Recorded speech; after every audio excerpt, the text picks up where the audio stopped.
सुनावने एक standing committee member सूरत महानगर पालिका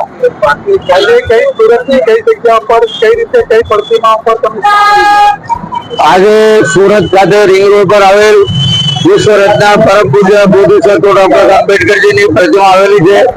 એમના 68મા મહાપરિનિર્વાણ દિને સુરતની હજારો જનતા અહીંયા આવીને એમને અભિવાદન કરે છે, એમને પ્રતિમાને પુષ્પાર્પણ કરે છે। આજના દિવસે પરમ પૂજ્ય ડોક્ટર આંબેડકરજીની મુંબઈના ચૈત્યભૂમિ ખાતે એમની અંતિમ ક્રિયા થયેલી, જ્યાં ચૈત્યભૂમિ તરીકે ઓળખાય છે શિવાજી પાર્કને।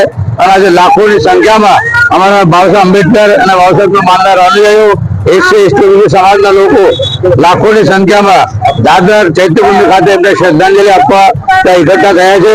આજે અમે પણ સૌ એસસી એસટી નાગરિકો પરમ પૂજ્ય બાબા આંબેડકરજીના વિચારોને અભિવાદન કરવા ભેગા થયા છે। ડોક્ટર આંબેડકરજીએ જે સંદેશ અમને આપ્યો હતો, શિક્ષિત બનો, સંગઠિત બનો અને પોતાના હક અને અધિકાર માટે સંઘર્ષ કરો। આજે બાબા આંબેડકરના આદર્શને સૌને જરૂર છે। સૌએ બાબા આંબેડકરજીએ સૌએ ભારતીય સંવિધાનમાં મૌલિક અધિકારો આપ્યા છે।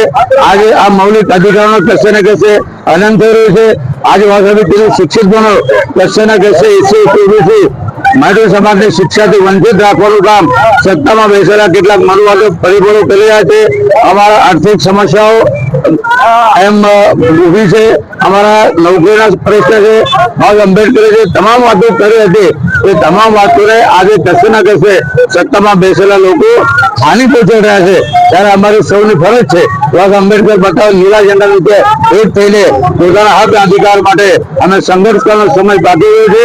સૌ નવજવાનોને યુવકોને મારી વિનંતી છે કે કોઈ પણ પ્રકારનો મતભેદ વગર, કોઈ પણ રાજકીય કે આર્થિક કે સામાજિક ભેદભાવ વગર આપણે સૌએ લીલા ઝંડા એક થઈને આ બાબા આંબેડકરના મિશનને આગળ લાવવા જોઈએ। એ જ બાબા આંબેડકરને સાચી શ્રદ્ધાંજલિ થશે। જય ભીમ, નમો બુદ્ધાય।